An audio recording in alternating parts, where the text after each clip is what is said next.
হরিরামপুর আমার জন্য নতুন এলাকা ছিল এবং হরিরামপুরের বাসীর কাছে আমি কৃতজ্ঞ। তারা আমাকে বিপুল ভোটে জয়যুক্ত করেছে। আমি আমার এমপি ওথের পরে আজকে প্রথম বেরিয়ে আমি প্রথম হরিরামপুরে এসেছি জনগণের কাছে আমার কৃতজ্ঞতা প্রকাশ করতে, তাদের যে ভালোবাসা পেয়েছি সে তার কৃতজ্ঞতা প্রকাশ করতে। এবং তাদের মধ্যেও আমি একটা বিরাট আন্তরিকতা দেখতে পেয়েছি। তারা সত্যি আমাকে আন্তরিকভাবেই গ্রহণ করেছে। এটা একটা ভালো লাগা। এই জন্যই মূলত আজকে বেরিয়ে আসা আমার এখানে। ইনশাল্লাহ এমপি হয়েছি, আমাদের দল সরকার গঠন করেছে। আমি আস্তে আস্তে আমার চেষ্টা অব্যাহত থাকবে যাতে আমি নির্বাচনী সময় যেসব কমিটমেন্ট করেছি, যেসব প্রতিশ্রুতি দিয়েছি সেগুলো একে একে বাস্তবায়নের জন্য সচেষ্ট থাকবো।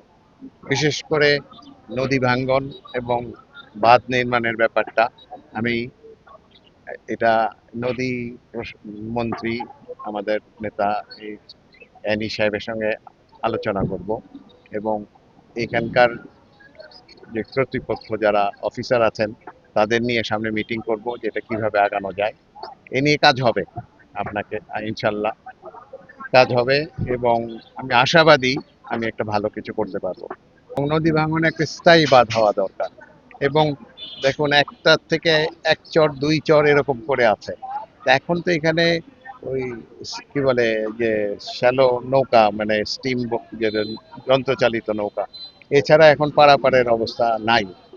আর ওই ছোট্ট একটা জনপথের জন্য এত বড় একটা ব্রিজ নেওয়াটাও কি সমীক্ষায় আসবে কি না সেটাও একটা চিন্তার বিষয়।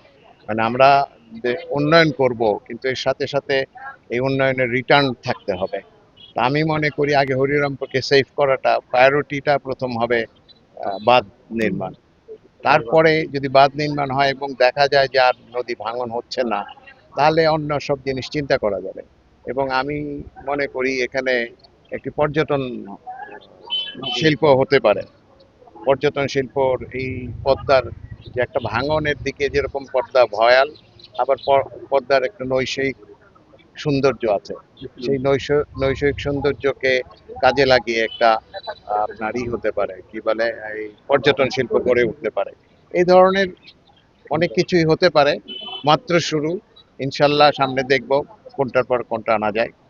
আমার এই ঝিটকা বাজারেরও একটা উন্নয়নের পরিকল্পনা আছে, সেটা এখন বলবো না, সময়ে দেখতে পারবেন সবাই।